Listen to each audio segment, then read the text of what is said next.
Magandang araw po mga kababayan. Ayan, medyo pause po ang boses ko dahil hindi po nakatulog sa paghintay sa pagpasyal po o pagpunta po sa Baguio. Tara, samahan po ninyo ako sa City of Pines na tinaguri ang summer capital of the Philippines.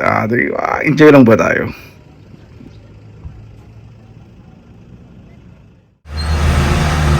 Hello, Baguio.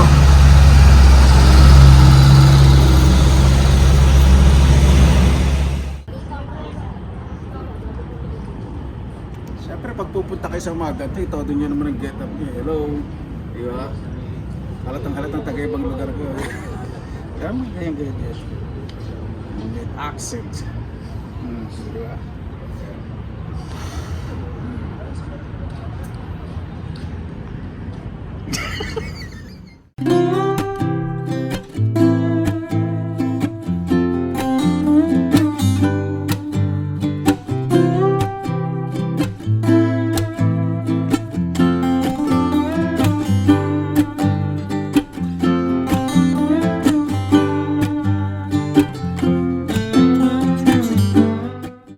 Ayan na, di ba? Siyempre susulitin.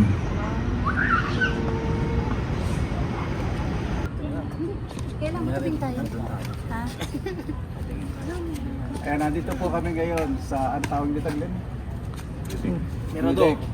Kasi pag bumaba daw po doon, may entrance fee. So pag magmamayaman pwede ka pumasok doon. Pero mas maganda dito kasi kita yung view. Saka dito. Ayan, pupunta na po tayo saan? Glenn? Lourdes Grupo. Lourdes. Hindi, doon sa ano? Sa susunod. Diplomat. Sa Diplomat. Kasi dito, yung mga nagmamayaman, wala. Walang binatbat. Yung get up ko, hello.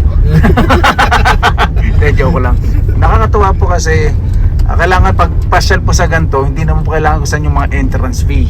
Tignan nyo po kung yung mga lugar na makatipid kayo. Buti si Glenn, alam niyo mga pasigat-sigat. O diba? Hindi kami nagbayad ng entrance fee.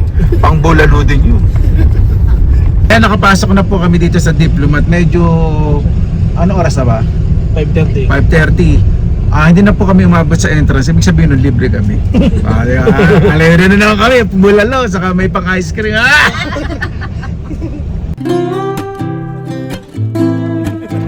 nako, dagot.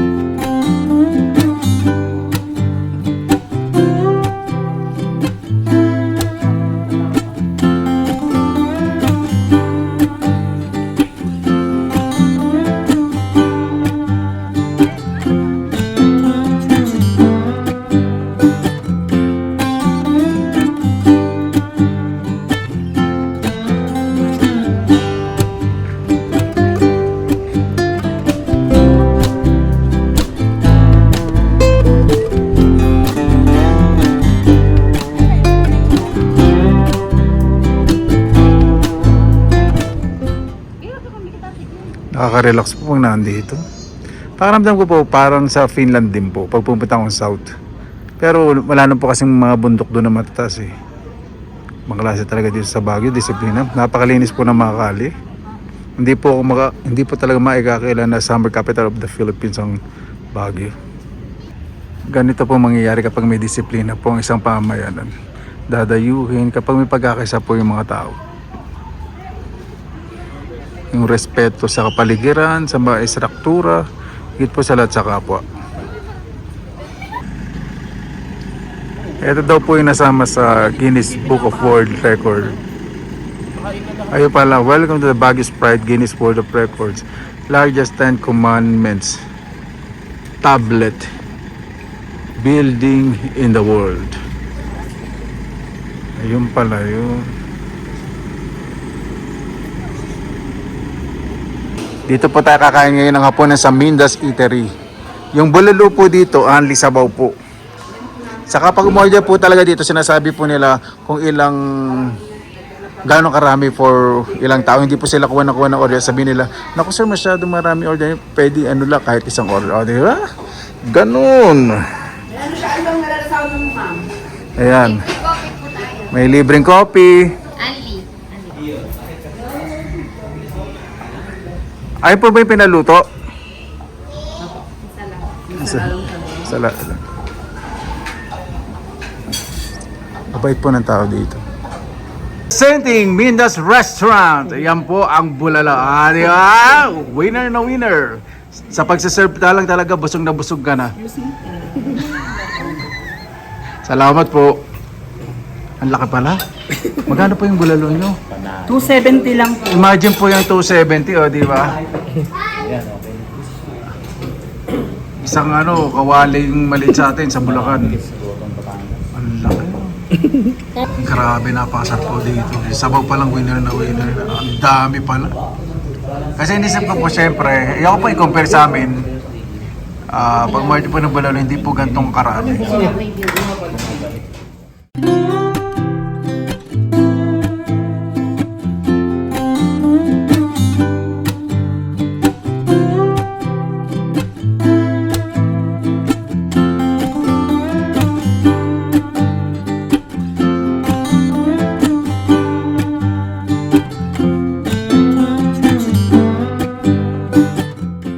Ayan po, dito po tayo ngayon sa night market po dito sa Baguio. Napakaganda po, napakaraming mura. Doon sa gitna, mga pagkain dito, mga clothing. May mga second hand, may mga Baguio. May mga bago, hindi Baguio. Bago second hand. From 150 pesos for 2 pieces, ngayon 50 na lang po. O, di ba? Ayun po mga kababayan, pangalawang araw po natin ang pagmamaya. Matignan po natin kung makakailan po tayo ng mga pa-sociality joke. Siyempre hindi tayo magpapakabugali. Yan po natin mapapasyalan natin at kung saan tayo makakatipid. Iba po talaga yung mamasyal kasama po ang pamilya. Napakasarap ng pakiramdam. Walang ilangan. Ay, kapag nakakita po ako ng mga ganito, lalo na kasama ko po yung mga mahal ko sa buhay, sobrang relaxing. Sabi nga nila, ang pera, kikitain mo, pera yung happiness sa isang segundo o kahit ilang minuto, hindi nyo po mababayaran yan at hindi mababalik. Di ba? Alam naman po natin ang Baguio, ang summer capital of the Philippines. So, di ba? Kaya pag dagsa po ng tao dito, wala pong pinipiling panahon. Ay, nako. Swerte po kami kasi magandang panahon yun, umaaraw at nakakatuwa po tignan po yung mga tao. Talagang makikita po sa kanilang mga mukha yung saya, kasama ang pamilya. Yun po yung hindi po mababayaran ng pera, di ba? Masarap po talagang pumunta dito sa Baguio. Siyempre yung level of humidity, hindi kayo masyadong pagpapawisan. Di ba? Makaka-relax, nakikita nyo po yung mga pamilya dito, masaya. Napakasarap po talaga ng pakiramdam. Siyempre mga uwi po sa Pilipinas, marami kayong pwedeng punta ng destinasyon na gusto po ninyo. Sa amin naman po syempre dito sa Norte, ako po from Central Luzon, from Bulacan. Talagang dati ko pa pong gustong puntan dito kasama yung pamilya. Ay, nako.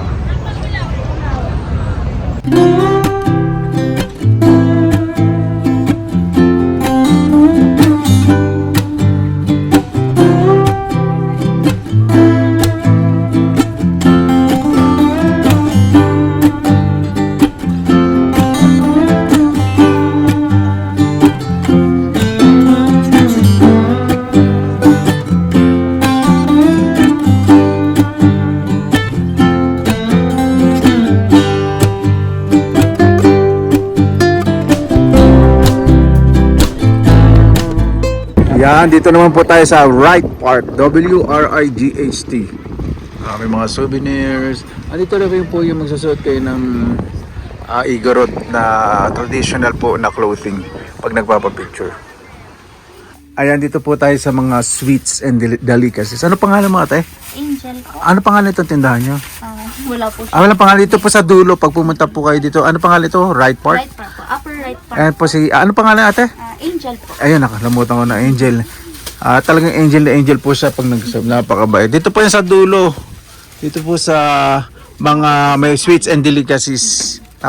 Bibigyan po talaga kayo ng kung bibili po kayo ng tito 200, bibigyan niya po kayong pisong discount. Hindi, joke lang. Hindi, syempre. Ayan si ate. Salamat po. Thank you rin, sir. Napakasarap pong mamili po dito. Napaka-peaceful. Ang araw po. Napakasarap pong puntahan. Ayan, nandito po ngayon sa Wright Park? Upper right part. Upper Right Park. Si ate, paano po pangalan po ninyo? Christy po. Christy Castillejo. Castillejo. May pwesto po siya dito sa mga souvenirs. Isa po siya sa ano po natin, Kalakbay niyo po po. ako. Ate, maraming salamat po ate. Ano po ibibigay niyo sa akin? Ate, joke. Ayan po. Si nanay po sa kasi ate at yung pamangkin ko nagmamema nasa gitna. Bili po kayo. Yan. O yung pangalan po nito, ay wala pong pangalan. Wala po. Basta Nandito po. Dito po yan, ano pangalan ng park po? mga tiyanggi po dito sa upper right part. Okay, salamat po ate. You're welcome, sir. Pangalan po ninyo? Christy po. Christy, ay sa ate Christy. At yung anak po niyang Koreana, andun. Yan, dito naman po tayo sa Mines View. Sunday po ngayon, kaya masyadong maraming tao. 35 pesos daw po ang entrance. Napakasarap po talaga dito sa Mines View. Dito po yata lahat ng mga iba't ibang klaseng halaman na binibenta po dito sa Baguio. Galing sa iba't ibang lugar. Ayan.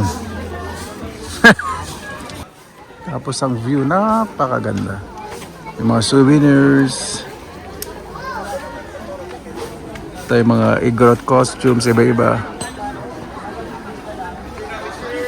Ito po yung dati, natatandaan ko po, matagal na po, napunta po ako dito.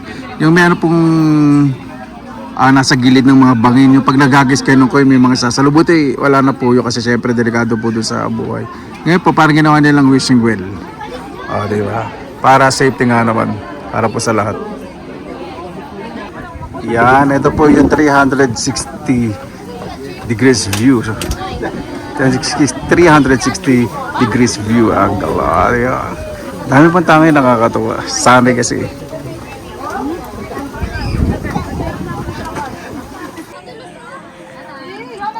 Iba talaga kagandahan po talaga ng Baguio. Talagang may enjoy po ang lahat kahit umaaraw. Hindi kayo pagpapawisan. Hindi mainit. Tamang-tama po yung panahon. Hindi maulan. May boys at diba? Nakakatawa po mga pamilya.